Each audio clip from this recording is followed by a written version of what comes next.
कैसे हैं? उम्मीद करता हूं तो आप लोग ठीक ठाक होंगे। स्टूडेंट्स, आज का जो हमारा टॉपिक है वो है जी इलास्टिसिटी ऑफ सप्लाई। ठीक है, ये हमारा वही चैप्टर चल रहा है जिसको हमने इलास्टिसिटी एप्लीकेशन, जिसमें हमने इलास्टिसिटी ऑफ डिमांड के बारे में पढ़ा था। तो स्टूडेंट्स, जिसको इलास्टिसिटी ऑफ डिमांड के बारे में आइडिया होगा उसको इलास्टिसिटी ऑफ सप्लाई पढ़ना बहुत आसान हो जाएगा। तो सबसे पहले मैं आपको थोड़ा सा बता देता हूं इलास्टिसिटी क्या होता है। तो इलास्टिसिटी के बारे में हमने पढ़ा था कि एक वेरिएबल के चेंज होने से दूसरे वेरिएबल पे कितना इफेक्ट पड़ता है। ठीक है, इसको मालूम करने को इलास्टिसिटी कहते हैं। तो इलास्टिसिटी ऑफ सप्लाई क्या हो गया? तो इलास्टिसिटी ऑफ सप्लाई का मतलब है कि प्राइस के चेंज होने से सप्लाई में कितनी चेंज आ रही है, किस रेशो से आ रही है, उसको इलास्टिसिटी ऑफ सप्लाई कहते हैं। तो हम जरा डेफिनेशन से पढ़ लेते हैं। The ratio of percentage change in supply to the percentage change in price. अगर आपको डेफिनेशन देखें तो आपको याद होगा कि इलास्टिसिटी ऑफ डिमांड में भी आपने ऐसी ही डेफिनेशन पढ़ी थी कि यहां पे आपने सिर्फ क्या वर्ड पढ़ा था? डिमांड, क्योंकि वो इलास्टिसिटी ऑफ डिमांड तो वहां पे आप डिमांड में चेंज देखना चाह रहे हैं विद रिस्पेक्ट टू प्राइस।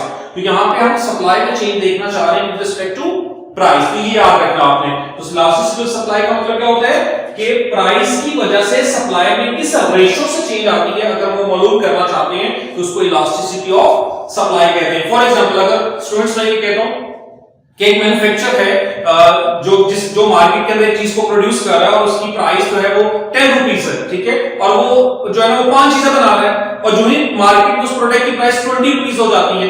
ठीक है, तो वो अपनी सप्लाई को बढ़ाकर 5 से 10 कर देते हैं। तो अगर हम देखना चाहते हैं कि प्राइस में किस रेशो से चेंज हुई और सप्लाई में किस रेशो से चेंज हुई, तो उसको मालूम करने को क्या कहते हैं? Elasticity of supply. और आपको मैं इसको कैलकुलेट करने का तरीका भी सिखा रहा हूं। तो आज मैं सबसे पहले इलास्टिसिटी ऑफ सप्लाई को कैलकुलेट करने का तरीका देखने हैं, इसको कैसे कैलकुलेट करेंगे। तो हमारा आज का टॉपिक होगा जी computing of elasticity of supply. ठीक है, तो लास्ट टाइम भी हमने जो मेथड पढ़ा था वो कौन सा पढ़ा था जी? Percentage method. तो स्टूडेंट्स, यहां पर भी हम इलास्टिसिटी ऑफ सप्लाई को परसेंटेज मेथड से पढ़ेंगे। लेकिन मैंने आपको कहा था कि परसेंटेज मेथड को फर्दर दो तरीकों से कैलकुलेट किया जा सकता है, एक इनिशियल वैल्यू के साथ और एक मिड पॉइंट के साथ। और स्टूडेंट्स, मैंने आपको ये भी बताया था कि जो मिड पॉइंट वाला मेथड होता है वो एक बेस्ट मेथड होता है अगर हम चेंजेस परसेंटेज में देखना चाह रहे हैं। तो यहां पर हम सिर्फ इसको मिड पॉइंट के साथ ही डिस्कस करेंगे। तो आपने एक ही मेथड के साथ इसको डिस्कस करना है। तो सबसे पहले देखते हैं स्टूडेंट्स, इलास्टिसिटी ऑफ सप्लाई का फार्मूला क्या होता है। Elasticity of supply is equal to percentage change in quantity supply divide by percentage change in price. तो वही फार्मूला देखें, वहां पे क्या चेंज था स्टूडेंट्स? यहां पे क्यूडी था, क्वांटिटी डिमांड, तो यहां पे क्वांटिटी सप्लाई आ गया। तो बाकी वही फार्मूला है जो हमने पहले भी पढ़ा है। तो अगर स्टूडेंट्स हमें इस फार्मूले को कैलकुलेट करना है तो हमें दो चीजें चाहिए होंगी, एक percentage change in quantity supply जिसको मालूम करने का फार्मूला होगा delta Q S divide by Q. ठीक है, और मल्टीप्लाई बाय 100। अगर हमने आंसर परसेंटेज में कैलकुलेट करना तो हमें 100 से मल्टीप्लाई करना पड़ेगा। स्टूडेंट्स, बहुत आसान है। चेंज इन क्वांटिटी सप्लाई यानी जो सप्लाई में चेंज आ रही है उसको हम ऊपर रखेंगे और डिनोमिनेटर में जो आपको क्यू नजर आ रहा है ये क्वांटिटी सप्लाई है, ये याद रखना आपने। और क्वांटिटी सप्लाई कौन सी वैल्यू लेनी है आपने? मेथड के मुताबिक मिड पॉइंट वाली, यानी यहां पे आपने क्यू की कौन सी वैल्यू लेनी है? Mid value of quantity supply. ये स्टूडेंट्स आपने याद रखना है। उसके बाद हमने कैलकुलेट करना है percentage change in price. Formula है change in price divide by price multiply by 100। तो ऊपर जो प्राइस में चेंज आएगी उसको ऊपर रखेंगे और डिनोमिनेटर में प्राइस की वैल्यू। और प्राइस की वैल्यू कौन सी लेनी है आपने? Mid value of price. ठीक है, अभी मैं आपको कैलकुलेट करके दिखाता हूं स्टूडेंट्स। आपने घर में इसी तरह का टेबल बना के, जैसे मैं आपको सिखाऊंगा, आपने बनाकर इसी फार्मूले के जरिए आपने कैलकुलेट करना है। ठीक है, तो अब हमने स्टूडेंट्स को कैलकुलेट करना है तो हम एक टेबल ले लेते हैं। तो एक तरफ हमारे पास आ गई प्राइस जो कि रुपीस में है, एक तरफ हमारे पास सप्लाई आ गई स्टूडेंट्स जो कि क्यू के अंदर है।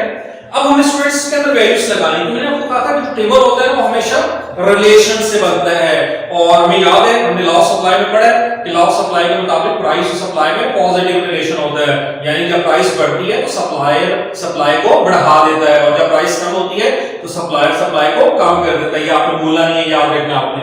तो हम इसमें वैल्यूज लगाते हैं, कोई भी अज्यूम कर लेते हैं कि किसी प्रोडक्ट की प्राइस जो है वो 10 रुपीस थी।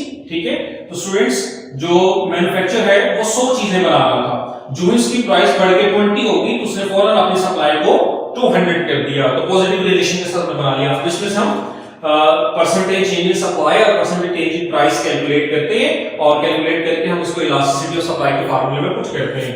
तो सबसे पहले हम कैलकुलेट करेंगे परसेंटेज चेंज इन क्यूएस। क्या फार्मूला है? Delta QS divide by Q multiply by 100। इसमें पुटिंग करते हैं स्टूडेंट्स चेंज इन सप्लाई। आप इस टेबल में देखें स्टूडेंट्स, बताएं सप्लाई में कितने की चेंज आ रही है? 100 और 200 में कितने की चेंज है? 100 की। इसका मतलब है कि चेंज इन सप्लाई कितनी होगी? 100, पॉजिटिव 100, क्योंकि पॉजिटिव चेंज है ना, इंक्रीज हो रहा है। और उसके बाद डिवाइड बाय क्यू। क्यू क्या मैंने आपको बताया? Mid value of quantity supply. इन दोनों का मिड लेना आपने। स्टूडेंट्स मिड कैसे कैलकुलेट करते हैं दो वैल्यूज का? कि उन दोनों वैल्यूज को ऐड करें और 2 पे डिवाइड कर दें। 100 200 को ऐड करें कितना होगा? 300।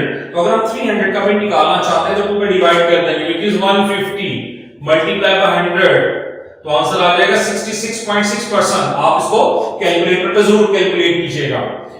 उसके बाद स्टूडेंट्स हम कैलकुलेट करते हैं percentage change in price, which is delta P और P multiply by 100। Change in price, price के कॉलम में आ जाए तो बताएं दोनों में कितने की चेंज आ रही है? 10 की पॉजिटिव चेंज, ठीक है। और नीचे आपने p की वैल्यू कौन सी लेनी है? Mid value of price. इन दोनों का मिड निकालना है आपने, ठीक है। तो दोनों का मिड कैसे निकालेंगे? 10 और 20 को ऐड करके 2 पे डिवाइड करेंगे। तो 10 और 20 को ऐड करके कितना होगा स्टूडेंट्स? 30। तो 30 को 2 पे डिवाइड करते हैं तो 15। तो ये भी आंसर आ गया 66.6%। आपने कैलकुलेट करना है तो हमारे पास दोनों आंसर आ गए। अब हम इलास्टिसिटी ऑफ सप्लाई कैलकुलेट कर सकते हैं। उसका फार्मूला लिखते हैं दोबारा से स्टूडेंट्स और इसमें वैल्यूज पुट करते हैं। तो हमारे पास आ गया 66.6। ऑलरेडी परसेंटेज में, परसेंटेज लिखने की जरूरत नहीं है, तो दोनों कैंसिल हो गए। आंसर आ गया 1, ठीक है, पॉजिटिव आंसर है, ठीक है। तो 1 क्या शो करता है? मैंने आपको इलास्टिसिटी ऑफ डिमांड में भी सिखाया था, उसकी क्लासिफिकेशन में भी आपको सिखाया है कि अगर हमारा जवाब 1 आ जाए उसका मतलब क्या होता है कि price and supply change with the same ratio. नहीं स्टूडेंट्स, हम लोगों ने इलास्टिसिटी ऑफ सप्लाई भी पढ़ लिया और उसको कैलकुलेट करने का मेथड भी सीख लिया।